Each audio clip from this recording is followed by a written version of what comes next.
20 SM এসিসে এদের লেখাপড়া ভবিষ্যৎ অত্যন্ত গুরুত্বপূর্ণ। এসএসসি পরীক্ষা দিতে এবং পাস করতে স্বাভাবিকভাবে যদি হয় তাহলে একটি ছাত্রের জীবনে 16 বছর সময় লাগে। আর এইচএসসি অর্থাৎ 12 গ্রেড হায়ার সেকেন্ডারি আর 2 বছর যোগ করলে 18 বছর সময় লাগে। কিন্তু আমরা ইতিমধ্যে দেখেছি যে এই এসএসসি পাস করতে 20 বছর বয়স হয়ে যায়। অর্থাৎ ডেমোগ্রাফিক ডিভিডেন্টে আমরা দেখেছি যে জাতি 40 লক্ষ বছর পিছিয়ে যায়। সেই ক্ষেত্রে আমরা চেষ্টা করছি সেশন জটকে কমিয়ে আনা, সিলেবাস কভার করা এবং সঠিকভাবে তাদের শিখন হওয়ার পরে পরীক্ষা নেওয়া, এই বিষয়গুলিকে আমরা গুরুত্ব দিয়েছি।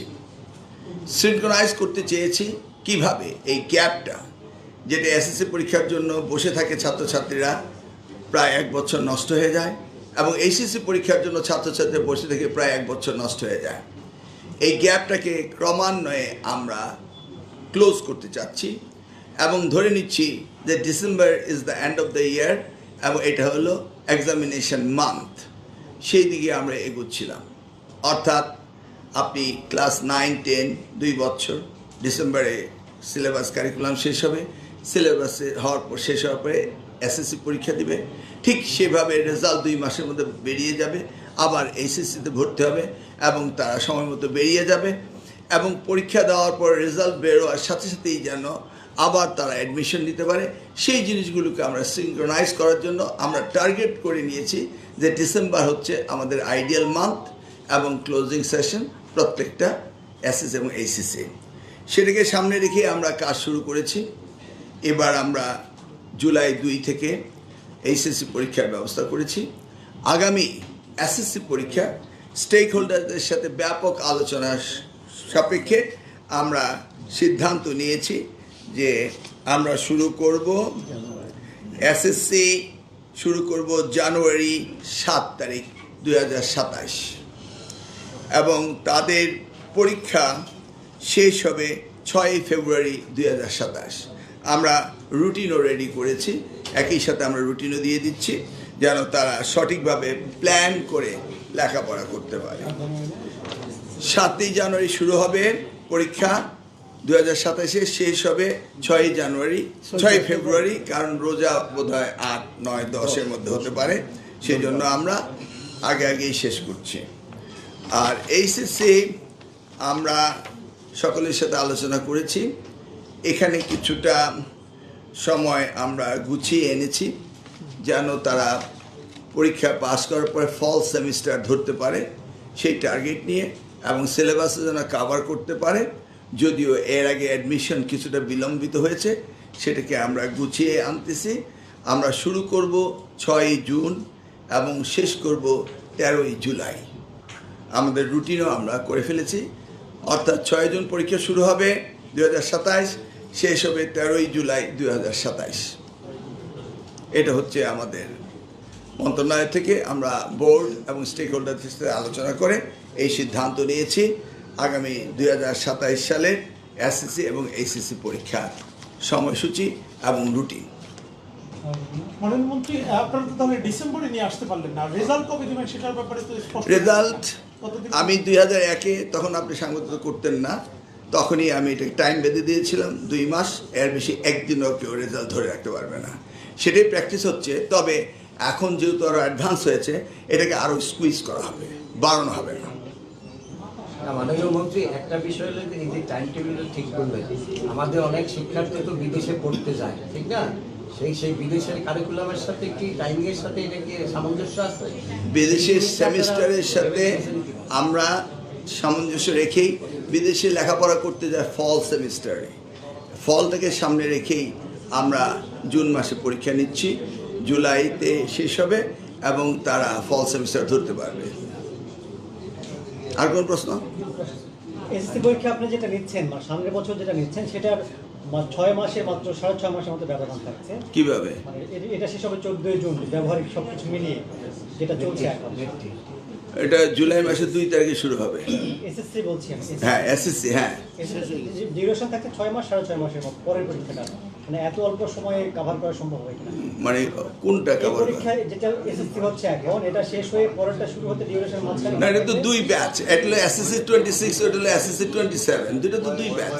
আপনার বোর্ড প্রিপারেশন আছে কিনা, খাতা দেখা, টিচারদের প্রিপারেশন মানে বোর্ডের জন্য কি আমরা ছেলে মেয়েদের লাইফ নষ্ট করে দেবো? দরকার বোর্ডে এমপ্লয়ি বাড়াবো, এটি তো পয়েন্ট। বোর্ড পরীক্ষা দিতে পারবে না জাতির জীবনে, আমরা শিক্ষার্থীরা সময় নষ্ট করে, এটা তো হয় না। বোর্ডকে করতে হবে, বোর্ড চলবে শিক্ষার্থীদের সাথে, সেশন জট যেন না হয়, তাই না? বোর্ড পারবে না তাই আমরা পিছিয়ে দেবো, এটা হয় না। বোর্ড পারবে।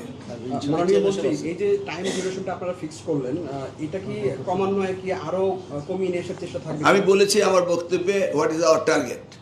আমরা সিনক্রোনাইজ করেছি এবং আমরা চাচ্ছি যে কোনো শিক্ষার্থীর জীবন থেকে যেন কোনো সময় বিনা কারণে নষ্ট না হয়। এই উদ্দেশ্যকে সামনে নিয়ে আমরা আস্তে আস্তে এগোচ্ছি। মাননীয় মন্ত্রী, সেই ক্ষেত্রে উচ্চ শিক্ষায় ভর্তিরও একটা বিষয় আছে, তাদের সঙ্গে কোনো সমন্বয় করবেন? কারণ আমাদের তো উচ্চশিক্ষা হয় স্প্রিং অ্যান্ড ফল, 2টা সেমিস্টার। সামার সেমিস্টারে কেউ ভর্তি হতে যায় না। আমরা ফল সেমিস্টারকে টার্গেট করেই ইন্টারমিডিয়েটের রেজাল্ট আউট করব, সেটা টার্গেট করি। আপনার প্রশ্নের উত্তর টার্গেট করি। মাননীয় মন্ত্রী, পাবলিক বিশ্ববিদ্যালয়গুলিতে আসলে একবারেই ভর্তি পরীক্ষা হয়, মানে বাংলাদেশের প্রেক্ষাপটে। তো সেক্ষেত্রে বিশ্ববিদ্যালয়গুলোকে কোনো ধরনের ইউজিসির মাধ্যমে আপনারা তাগাদা দিবেন কিনা যে এই পরীক্ষা ফলাফল ঘোষণার এতদিনের মধ্যে তাদের ভর্তি পরীক্ষা? ইয়েস, আমি আমার বক্তব্যে ক্লিয়ার করেছি যে রেজাল্ট আউট হওয়ার পরে অ্যাডমিশনের কোনো গ্যাপ আমরা রাখতে চাই না। কারণ আমরা চাই যে রেজাল্ট হবে সাথে সাথে অ্যাডমিশন নিবে, এটাকে সিনক্রোনাইজ করতে হবে। ধরে নেন আপনার প্রশ্ন উত্তরে এবারের এসএসসি আমরা জানুয়ারিতে নিয়ে আসছি, তার মানে অলমোস্ট ক্লোজ টু ডিসেম্বর। তাহলে আমরা যদি বেস লাইন এসএসসিকে আমাদের টার্গেটে নিয়ে আসতে পারি, তাহলে এরা যখন ইন্টারমিডিয়েট পাস করবে তখন কিন্তু আমরা রেগুলারাইজ হয়ে দেবো। জাস্ট 2 more years রেগুলারাইজ হতে, তাই না? এটা এই ইনিশিয়েটিভটা অবশ্যই প্রশংসনীয়, কিন্তু আপনার শিক্ষার মানের কথা যদি বলি, আমি নিউজ করেছি অনেক জায়গাতে প্রাইমারির অনেক শিক্ষার্থী এখনো বাংলা ইংরেজি রিডিং করতে পারে না। অবকাঠামো যদি বলি, নারায়ণগঞ্জে একটা স্কুল নিয়ে নিউজ করেছি আমি, ক্লাসের জানালা দরজা চুরি হয়েছে, 1.5 বছর ধরে টয়লেট নেই। এই যে সমস্যাগুলো, এই মান উন্নয়নের ক্ষেত্রে আপনারা কতটুকু গুরুত্ব দিচ্ছেন? না, টয়লেট নেই, এটা হলো টয়লেটের মান উন্নয়ন। আমরা লেখাপড়ার মান উন্নয়ন যেটা বলছেন, এটা আমরা সার্ভে করেছি, আমরা দেখেছি যে মান আমাদের এই প্রাইমারিতে একদম খুবই কম, সেটা আমরা অ্যাড্রেস করছি। তারপরে পড়ালেখার অভ্যাসের জন্য এভরি সেক্টর আমরা প্রোগ্রাম নিচ্ছি। রাতারাতি তো হবে না, মাত্র 3 মাস বয়স হলো আমাদের, কিন্তু আপনার যে মান উন্নয়নের কথা এটা আমাদের মনে আছে এবং সেদিকে আমরা কাজ করছি। একদম প্রাইমারি, সেকেন্ডারি, টার্সিয়ারি আমাদের টিচার্স ট্রেনিং প্রোগ্রাম রয়েছে। এই আমরা ইয়ার সাথে কি বলে বিশ্ব স্বাস্থ্য সংস্থার সাথে আমরা গতকালকে মিটিং করেছি। আমরা বই কিনবো, তাদেরকে রিডিং হ্যাবিটস বাড়াবো, মাল্টিপল সব দিকে আমরা কাজ করছি। দেখা যাক কী করা যায়। আপনারা তো লিখছেন বলেই আমরা জানি। মাননীয় মন্ত্রী, পরীক্ষা চলাকালীন সময় যে কোচিং সেন্টার বন্ধের কোনো নির্দেশনা আপনাদের পক্ষ থেকে থাকে? আচ্ছা, কোচিং সেন্টার তো আমি রিকগনাইজ করি না। কোচিং সেন্টারকে রেজিস্টার তো রিকগনাইজ করি না। অনেক সময় এটা তো exist করে এই society তে। অনেক সময় হ্যাঁ, কথাটা তো বুঝতে হবে। আমি কি অথরিটি কোচিং সেন্টার নোটিশে বন্ধ করা? প্রশ্ন তো আপনিই জানেন, আমার আন্ডারে নাকি কোচিং সেন্টার তারা ইন্ডিভিজুয়ালি তারা করে। কোচিং সেন্টার বন্ধ হবে কিভাবে? Very simple. এই যে আমি পরীক্ষার পরে ভর্তি হওয়ার গ্যাপটা যদি না রাখি, তো কোচিং সেন্টার যাবে কোন সময়? ক্লিয়ার? আপনি কোচিং সেন্টারকে কীভাবে ডিরেক্টলি অর্ডার করবেন বন্ধ? এটা কি আন্ডার মাই জুরিডিকশন? তাহলে কোচিং সেন্টার কখন প্রয়োজন হবে না তখনই তো বন্ধ হবে। প্রয়োজন হবে না কিভাবে? খুব সিম্পল, ক্লাসরুম এডুকেশন হবে, ইন হাউস কোচিং হবে, টিচারই পড়াবে। আস্তে আস্তে আপনার এই জায়গাটি আমাদের ফেরত আসতে হবে, টিচাররাই তার ছাত্রদের পড়াবে, তখন কোচিং সেন্টার অটোমেটিক্যালি। মাননীয় মন্ত্রী, একটা বিষয় হলো যে অতীতে যখন থেকে প্রশ্ন ফাঁসের এই ঘটনাগুলো ঘটছে, তখন দেখা গেছে যে কোচিং সেন্টারের টিচাররা এর সাথে জড়িত।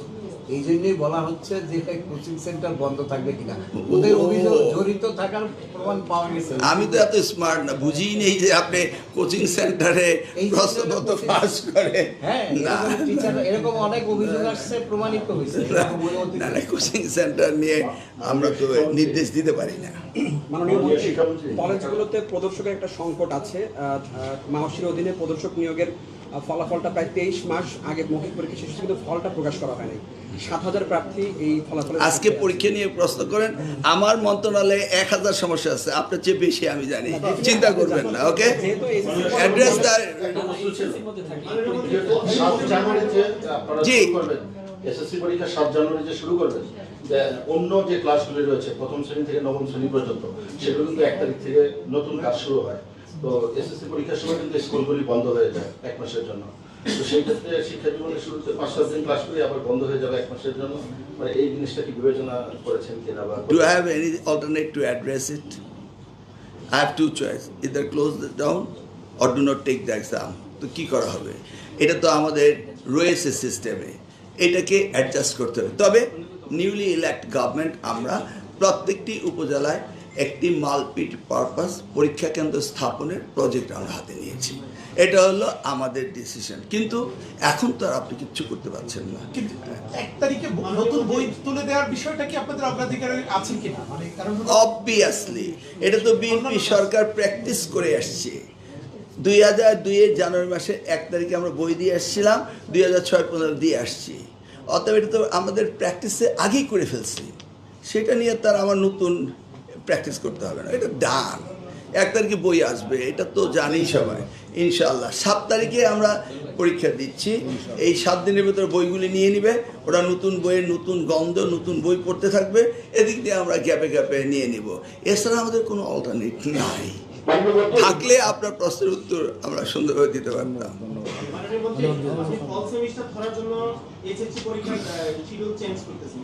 না, শিডিউল চেঞ্জ করছি না, আমরা ক্রমান্বয়ে প্রত্যেক শিক্ষার্থীর জীবন থেকে 2 বছর যেন নষ্ট না হয় সেই দিকে এগোচ্ছি। এটা তো আমাদের সিদ্ধান্ত নিতে হবে, এটা বোর্ড নিতে পারে না, মন্ত্রণালয় নিবে।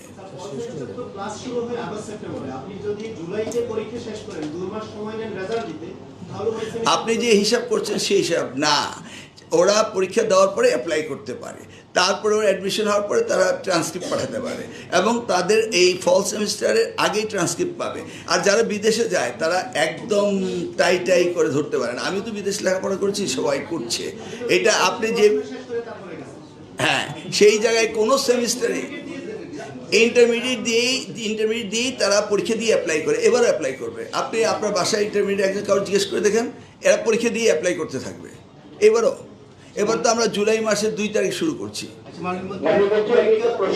মূল্যায়ন প্রসঙ্গে একটা বিষয় প্রশ্ন করতে চাই, যে যারা খাতাটা মূল্যায়ন করে শিক্ষকরা আমাদের, তো এই খাতা মূল্যায়নের ক্ষেত্রে সম্প্রতি দেখেছেন যে আসলে ভালো ভালো শিক্ষক তারা নিতে চায় না, আর তাদের যে সম্মান এটা কম, যদিও গত বছরে সামান্য বাড়িয়েছিলেন ঢাকা বোর্ড, তারা অল্প কিছু বাড়িয়ে, কিন্তু সেই সংখ্যাটা ফিগারটা আসলে অনেক কম। তো তাদেরও তো একটা উৎসাহের বিষয়। হ্যাঁ, মূল্যায়ন নিয়ে আমরা কথা বলছি। আমাদের খাতা, আমাদের এক্সামিনার খুব কম, আমরা এক্সামিনারও বাড়াচ্ছি এবং এক্সামিনার ট্রেনিং করাচ্ছি। এবং এইবার আমরা 19 যে পাবলিক পরীক্ষা অ্যাক্ট, সেখানে আমরা খাতা পুনর্মূল্যায়ন করার ব্যবস্থা রেখেছি, যেটা আগামী সংসদে পাস হবে। অতএব